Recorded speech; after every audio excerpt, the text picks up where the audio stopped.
সরকার নয়, বরং গ্রামবাসীর উদ্যোগেই হলো রাস্তা সংস্কারের কাজ। ঝিনাইদহ জেলার শৈলকুপা উপজেলার ৩ নম্বর দিগনগর ইউনিয়নের একটি গ্রাম ইটালি। গ্রামের নাম ইটালি হওয়া সত্ত্বেও গ্রামে নেই তেমন কোনো যাতায়াতের ব্যবস্থা, নেই কোনো আধুনিকতার ছায়া। এই রাস্তার কারণে আপনারা কি কি সমস্যার সম্মুখীন হচ্ছেন?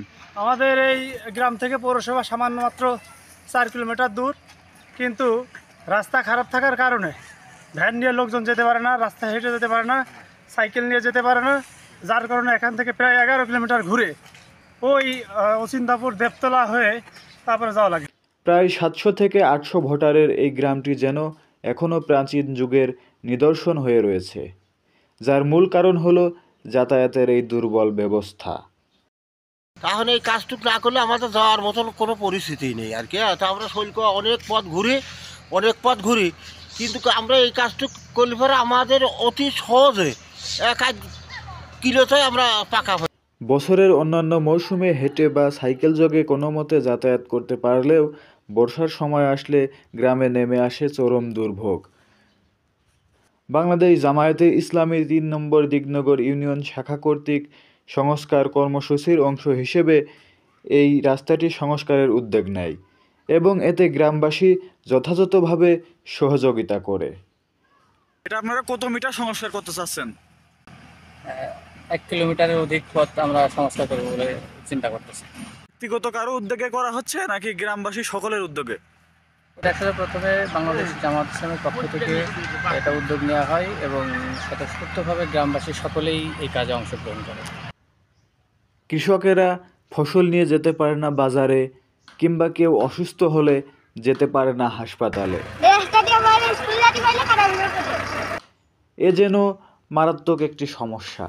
গ্রামের এক প্রান্তে একটি মাত্র পাকা রাস্তা থাকা সত্ত্বেও সেই রাস্তা দিয়ে যেতে হলে প্রায় 10 কিলোমিটার বাড়তি ঘুরে যেতে হয় শৈলকুপা বাজারে কিংবা হাসপাতালে। অথচ মাত্র 1.5 কিলোমিটার সড়ক পাকা হলে সহজেই পৌঁছে যাওয়া যায় শৈলকুপা শহরে। ভোট নেওয়ার জন্য তারা এসে গ্রামে এসে বলে যে আমার এই রাস্তাগুলো করে দেবো, আমার ভোট দেন।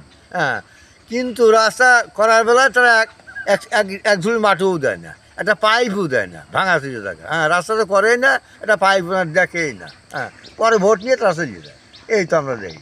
এই রাস্তা নেই বলে আমাদের বিভিন্ন সমস্যার সম্মুখীন হতে হচ্ছে। একজন কৃষক মাঠ থেকে ফসল ঠিকমতো তুলে আনতে পারছে না, 1 মণ মাল শৈলকুপা নিতে পারছে না, বেচা কেনা করতে পারছে না। একটা রুগী অসুস্থ হয়ে গেলে যখন হয়ে যায় তখন তাকে আমরা এই রাস্তার জন্য আমরা নিতে পারছি না। এই যে ছোট ছোট কমলমতি শিশু বাচ্চারা তারা ঠিকমতো স্কুলে আসতে পারে না। এমনকি রমজানের সময় এমন একটা অবস্থা, এই গ্রামের মুসল্লিবৃন্দ মসজিদে উপস্থিত হতে পারে না। ওই একটা কথাই শুনি, বাপ দাবার আমাল থেকে ওই রাস্তা হবেনি, কবে হবে তা জানি নিয়ে।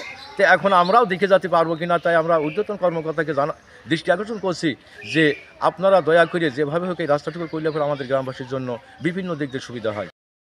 স্থানীয়দের ভাষ্যমতে জনপ্রতিনিধিরা নির্বাচনের সময় এলে রাস্তার নির্মাণের জন্য বিভিন্ন প্রতিশ্রুতি দিয়ে থাকে, কিন্তু তারা নির্বাচিত হওয়ার পরে কখনোই গ্রামের খোঁজখবর নেয় না এবং তারা কোনো সময় সেই প্রতিশ্রুতি রক্ষার চেষ্টাও করে না। এই 1.5 কিলোমিটার পাকা রাস্তা হলে আশেপাশের প্রায় 4-5টি গ্রামের জন্য বেশ সুবিধা হয়। আশেপাশে আগুনিয়াপাড়া, বেনিপুর, দিগনগর ও সিদ্দিগ্রাম সহ বেশ কয়েকটি গ্রামের শৈলকুপাতে যাতায়াতের জন্য খুবই সুবিধা হয়। এজন্য তারা সাংবাদিকদের মাধ্যমে স্থানীয় সরকার প্রশাসনের কাছে একটি পাকা রাস্তার জন্য জোর অনুরোধ করেন। মোল্লা শামীম, উদ্দীপন টিভি।